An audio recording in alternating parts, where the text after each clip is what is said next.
महाराज जी बोले, बच्चा ये दवा नहीं, ये तो दुआ थी। ये तो कभी कभी प्रकट होती है, इस दवा का कोई नाम नहीं है, नाम मत पूछो नहीं तो फिर बीमारी हो सकती है। अच्छा अच्छा बाबा, नहीं पूछेगा, नहीं पूछेगा।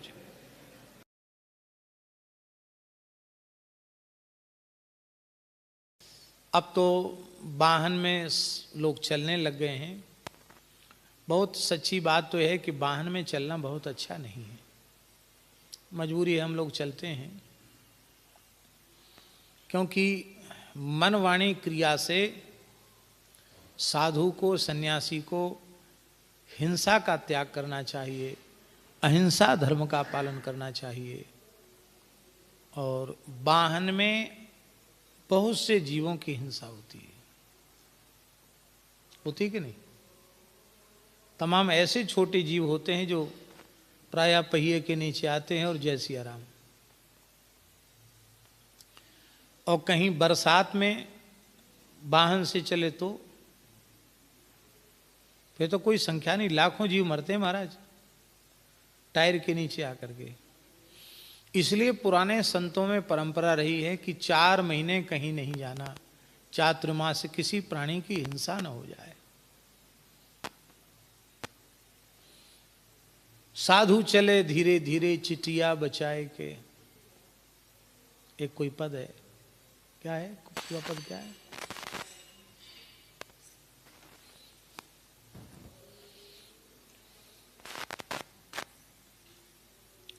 छान के पानी पीने में भी यही बात है, कोई सूक्ष्म जीव भीतर न चला जाए। अहिंसा का इतना विचार किया गया है। तो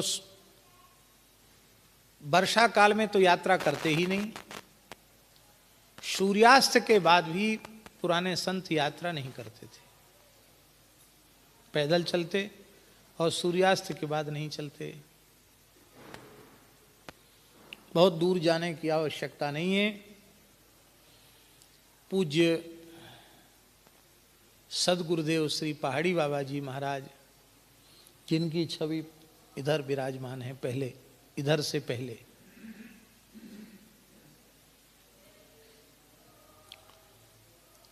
पूरे भारतवर्ष का पैदल भ्रमण किया उन्होंने। भारतवर्ष ही नहीं, उस समय तो भारत अखंड था, पाकिस्तान बांग्लादेश कुछ था ही नहीं, मानसरोवर तक भारत ही था।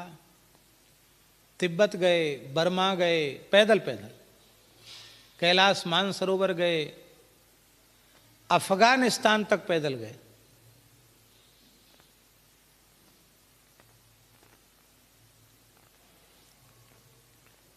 क्या रखते थे सामान? एक लंगोटी, एक कमंडल, एक कांधे पर कमरिया, न जूता, न छाता, न चप्पल, न खड़ाऊं, नंगे पैर। नर्मदा जी की परिक्रमा, गंगा जी की परिक्रमा, मिथिला की 84 कोस की, चित्रकूट की 84 कोस की, काशी की 84 कोस की, ब्रज की तो की ही उन्होंने। जहां जहां सुना वहां चले गए परिक्रमा करने। 2 रात्रि से अधिक कहीं रुकते नहीं थे किसी तीर्थ में भी, और दिन में चलते थे, रात्रि में कहीं चलते नहीं थे। बिना मांगे जो भिक्षा प्राप्त हो जाए उसको धूना में टिक्कड़ एक बना करके पा लेते थे, नहीं मिले तो ऐसी जैसी आराम, पानी पी लिया भगवान के सहारे,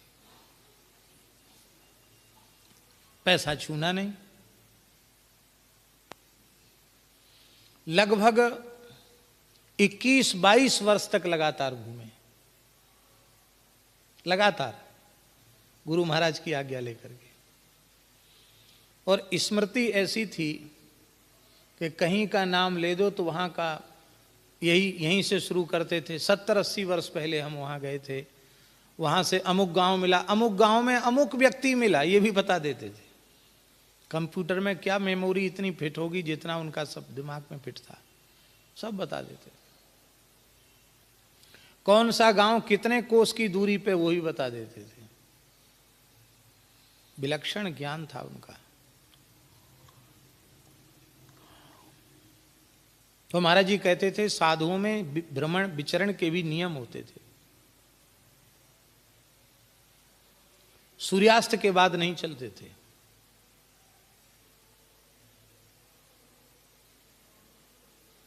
और विचरण में ऐसी ऐसी विचित्र घटनाएं घटी कि आपको सुनकर आश्चर्य होगा।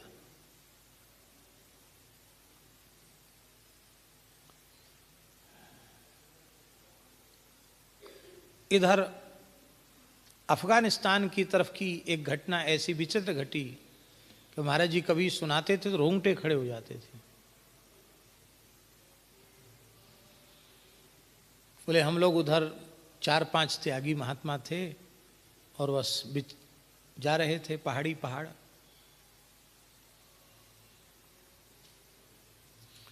तो वहाँ एक ऐसे स्थान पर पहुँच गए कि वहाँ मुसलमान ही थे और वहाँ एक नवाब था। एक झरने के सहारे हम लोग बैठे थे, एक गुफा थी, झरना था, और उसी समय घोड़े पर बैठे हुए वहाँ के लोग पहुँच गए पठानी वेशभूषा में। बोले फकीर बाबा यहाँ से अब बाहर नहीं निकल सकते हो, हमारे सरदार नवाब साहब आ रहे हैं, या तो उनको ठीक करो नहीं तो यहाँ से बाहर नहीं निकल सकते।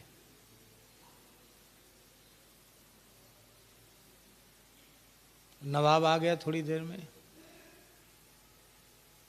क्या तकलीफ है? बोले मेरे पेट में 24 घंटे दर्द रहता, कभी तेज होता कभी कम होता, खत्म नहीं होता। दुनिया के इलाज हो चुके हैं और ठीक नहीं हो सकता। तुम लोग फकीर हो, आए हो, या तो हमको औषध देकर फकीर बाबा ठीक करो, नहीं तो कोई भी यहाँ से जीवित नहीं निकल सकता।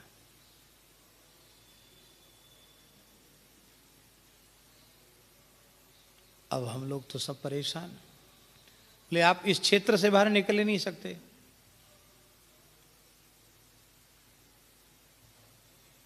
ये अच्छे फंसे चक्कर में, वृंदावन भी छूट गया, कहाँ के कहाँ गए, ऐसे क्षेत्र में आ गए।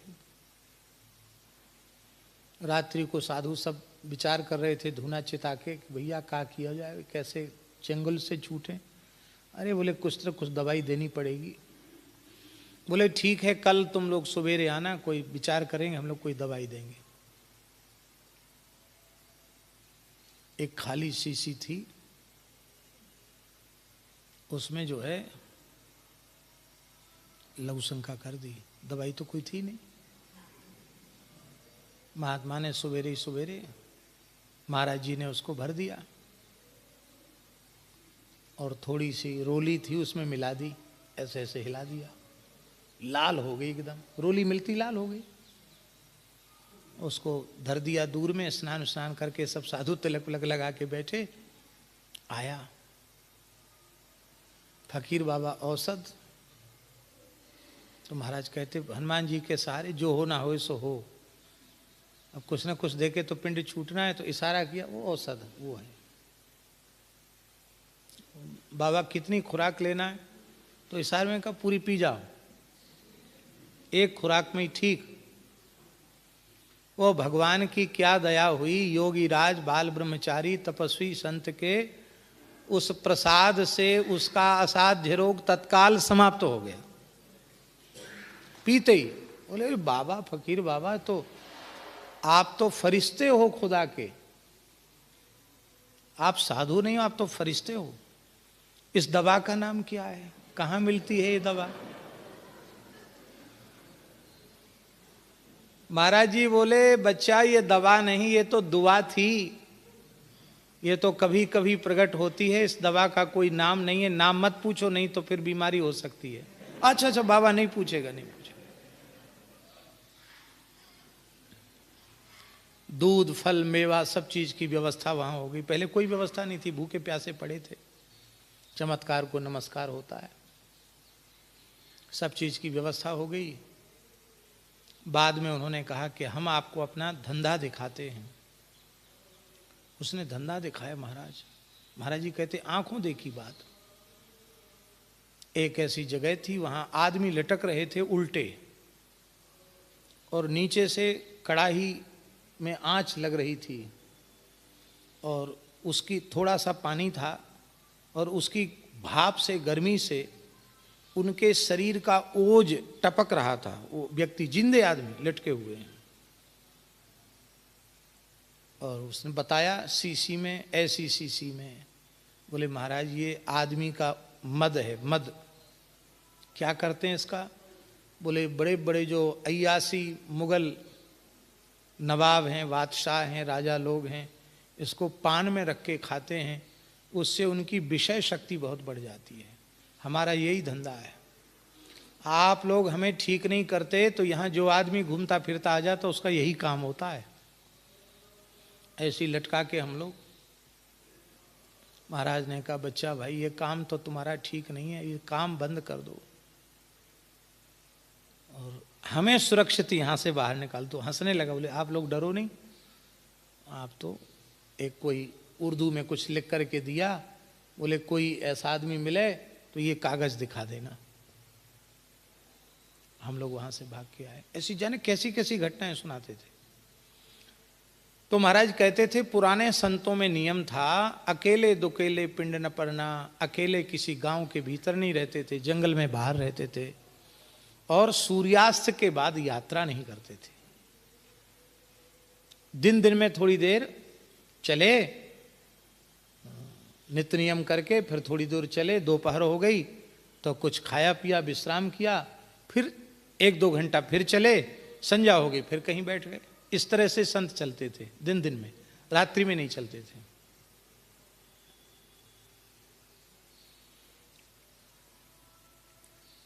ऐसे ही संतों की जमात चलते फिरते सौभाग्य से उस जंगल में आ गई जिस जंगल में अजामिल रहता था। अब सूर्यास्त हो गया, कहाँ जाएं साधु? तो साधुओं ने पूछा कि यहाँ रात्रि विश्राम हम करना चाहते हैं, कोई मठ मंदिर, कोई स्थान, अथवा कोई प्रेमी भक्त उनका कोई ऐसा घर है, आश्रय है जहाँ हम लोग रह सकें, जंगल है। उन जंगली लोगों ने कहा कि हाँ हाँ यहाँ बड़े ऊंचे उच्च कोटि के भक्त रहते हैं, उनका नाम है अजामिल जी, उनके यहाँ चले जाओ, बहुत बढ़िया सेवा करेंगे। इसके 2 भाव हैं, या तो उन्होंने व्यंग किया कि जाओ तुम्हारा लोटा लगोटा कमंडल भी छीन लेंगे, पिटाई ऊपर से करेंगे, ऐसे अजामिल जी हैं, बहुत माल खाए हो, सब पता चल जाएगा तुमको। या तो ऐसा समझो कि काऊ दुष्ट ने पठाए साधु, अथवा ये समझो कि वे जंगल के चोरी डकैती करके निर्वाह करने वाले हिंसाजीवी कोलभील, वे समझते थे कि अजामिल ब्राह्मण कुल में पैदा हुआ, तो हम लोग तो कोलभील हैं, ये कम से कम ब्राह्मण तो है ही है, कुछ ना कुछ तो समझेगा कि साधुओं को कैसे रखा जाता है। अथवा ऐसा कहो कि सद्भाव से ही भेज दिया।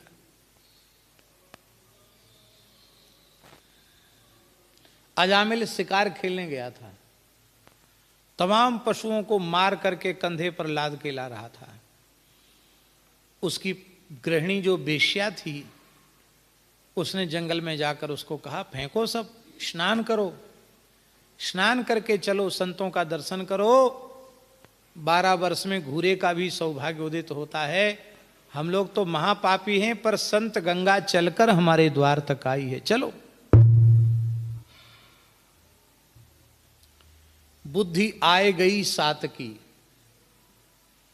संतों का दर्शन करके उस पापी जीव को भी सात्विक बुद्धि आ गई। संतों ने समझ लिया कि हमको भेज तो दिया है यहां, लेकिन ये महापतित व्यक्ति है, इसके घर में कोई संस्कार दिखाई नहीं पड़ रहे हैं। अरे भाई, किसी भक्त के यहाँ जाओ तो रामायुध अंकित गृह शोभा बरनी न जाय, नव तुलसिका वृंद तहाँ देख हर्षि कपिला। पता चलता है, घर के ऊपर तिलक लगे हुए हों, शंख चक्र बने हों, ऊर्ध्वपुंड का चिन्ह बना हो। जयपुर में हमारे महाराज जी एक भगत के यहाँ गए, श्री जगत गुरु निम्बारकाचार्य श्री श्रीजी महाराज का वो शिष्य था भगत। घर के प्रत्येक कक्ष के ऊपर श्री राधा सर्वेश्वरो विजयते, और प्रत्येक कक्ष के ऊपर सुंदर निम्बार्क परंपरा का सुंदर तिलक और शंख चक्र का चिन्ह। महाराज जी बोले, गदगद हो गए महाराज। महाराज जी बोले कि देखो पंडित जी, ये होते हैं वैष्णव। श्री जी महाराज का शिष्य था, महाराज जी की कथा थी, दास गया था।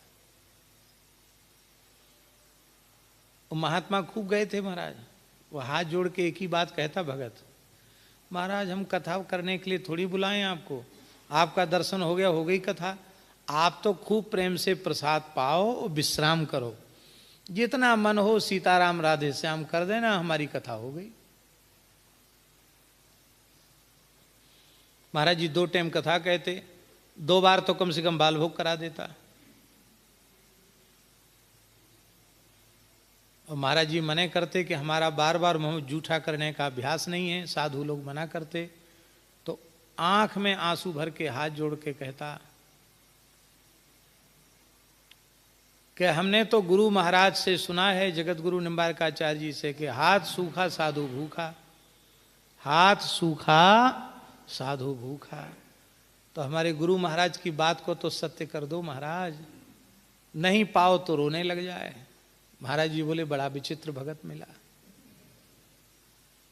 ये कहने का आशय हमारा ये है, एक वैष्णव का घर अलग दिखाई पड़ जाता। गौ माता बंधी हुई हैं, तुलसी का बगीचा है, फूल खिल रहे हैं, भगवान का नाम श्री राधा, श्री कृष्ण, श्री वृंदावन, श्री गिरिराज, भगवान के नाम लिखे हैं, चित्रपट लगे हैं, भगवान के चित्रपट लगे हैं, संतों के महापुरुषों के चित्रपट लगे हैं।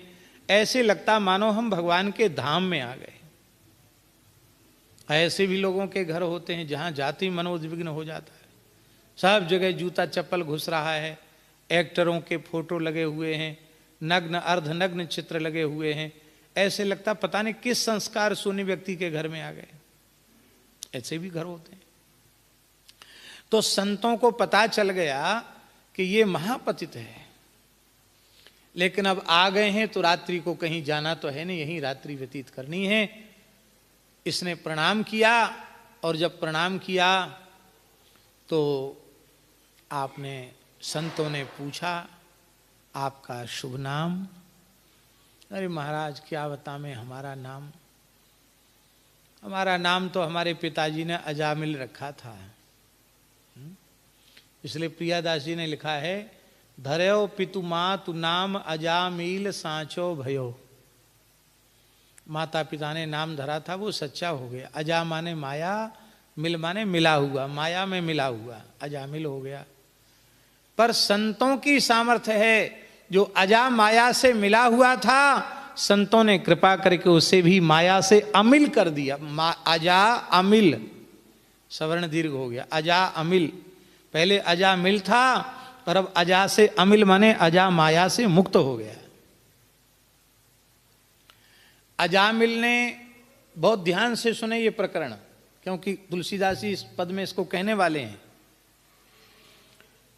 अजामिल ने सबसे अच्छा काम अपने जीवन में यदि कोई किया तो वह यह किया कि संतों के पूछने पर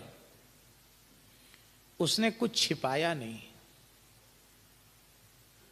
अपने हृदय को खोल कर रख दिया। इसी का नाम है मन क्रम बचन छाड़ी चतुराई, भजत कृपा करी हैं रघुराई। किसी प्रेमी ने ये लिख करके दिया है कि मन क्रम बचन छाड़ी चतुराई, भजत कृपा करे हैं रघुराई। इस चौपाई का अर्थ क्या है? चतुराई छोड़कर भजन करने से क्या मतलब है? और भजन कृपा, भजत कृपा, क्या भगवान तुरंत कृपा करते हैं? अरे भगवान का कृपा करने का तो स्वभाव है। कृपा की न होती जो आदत तुम्हारी, तो सुनी ही रहती अदालत तुम्हारी। प्रभु मूर्ति कृपामयी है। चतुराई का अर्थ है छल कपट करना, छिपा लेना अपने आप को। हम जैसे हैं नहीं वैसे अपने आप को प्रमाणित करना चाहते हैं, यही चतुराई है। हम जैसे हैं वैसा अपने आप को प्रमाणित करें। उसमें बनावटी पने की क्या आवश्यकता है? स्वार्थ सिद्धि के लिए ही मनुष्य चतुराई खेलता है। और जीव का सच्चा स्वार्थ जब भगवान से प्रेम करना ही है, तो फिर इस लौकिक चतुराई की क्या आवश्यकता है? लौकिक चतुराई से किसी संसार की वस्तु का लाभ प्राप्त करना चाहता है, और जिस वस्तु को वो पाना चाहता है वो तो नाशवान है। तो चतुराई हुई कि मूर्खता हुई? हमने छल कपट पाखंड भी किया, भगवान से विमुख भी भये, और जो हमको वस्तु मिली वो ऐसी मिली जो प्राप्त होने के बाद बिछुड़ने वाली है, और जब मिलेगी तो प्रसन्नता होगी, और जब जाएगी तो रोना पड़ेगा उसके लिए। चित्रकेतु को लड़का मिला और फिर रोना भी पड़ा। हरिशरणम, इसने चतुराई नहीं की, ये सबसे ऊंची बात है, इससे शिक्षा लेनी है। अजामिल ने सारी बात बता दी, हम ऐसे थे महाराज, क्या करें। जन्म तो हमारा पवित्र कन्नौज शहर में कान्यकुब्ज देश में गंगा के तट पर पवित्र कान्यकुब्ज विप्रकुल में हुआ। समय से हमारे सारे संस्कार हुए, यज्ञोपवीत संस्कार हमारा हुआ। हमने विधिवत वेदत्रयी का स्वाध्याय किया, विधिवत समावर्तन संस्कार पूर्वक गृहस्थाश्रम में प्रवेश किया, वैदिक अग्निहोत्र की दीक्षा ली। मैं आहिताग्नि ब्राह्मण रहा। एक दिन समिधा लेने गया था, और बस समिधा लेते समय जंगल में एक वेश्या के साथ कुछ विषयी पुरुषों को नाचते गाते हुए देखा। हमारे कोई दुर्भाग्य का ही समय था, मैं उसे देखने लग गया। और नामना नष्ट सदाचारा दास्या संसर्ग दूषिता, कहाँ मैं कैसा था और घोर पतित हो गया, उस वेश्या में आसक्त हो गया। अपने पिता माता की कीर्ति, उनकी यश प्रतिष्ठा का भी ध्यान नहीं रखा। मेरे पिता माता इसी दुख में मर गए कि मेरा एकमात्र पुत्र इतना पतित हो गया, अखाद्य खाने लग गया, अपेय पीने लग गया, क्या कसर रहेगी इसके पतन होने में। इसी दुख में पिता माता मर गए। एक प्रकार से पितृमातृ हत्या का भी अपराध मुझे लगा। ब्रह्मत्वम नाशितम मया, मैंने अपने ब्रह्मत्व का नाश किया तो ब्रह्म हत्या का पाप भी मुझे लगा।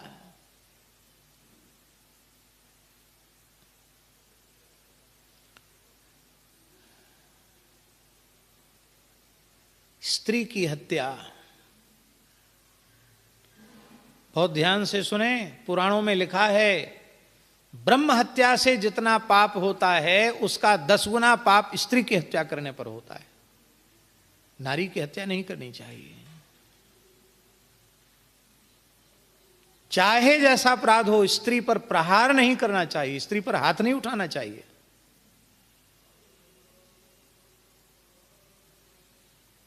मेरे इस दुष्प्रवृत्ति के कारण मेरे पिता माता भी मर गए, मेरी पत्नी ने भी प्राण त्याग दिए, वो भी पाप मेरे सिर पर चढ़ा।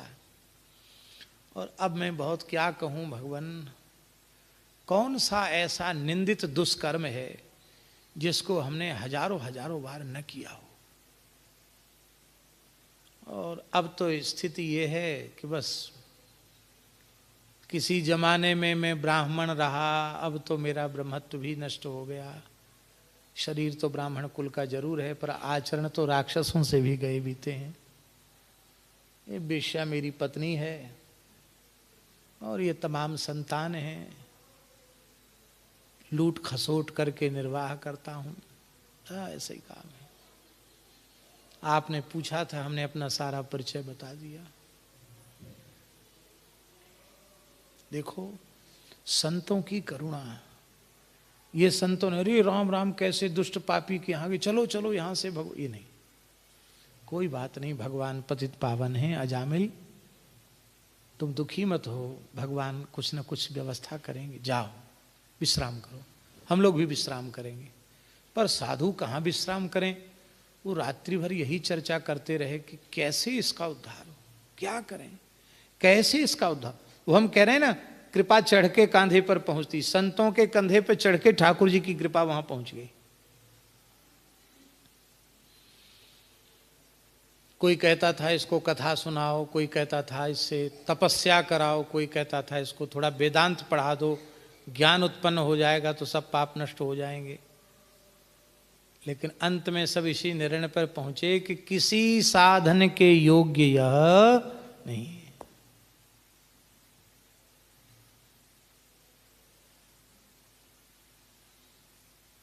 देखो, उपदेश उसको देना चाहिए जो साधन करे, करेगा नहीं। भजन होए नहीं तामस देहा, इतना तामसी है भजन तो करेगा नहीं।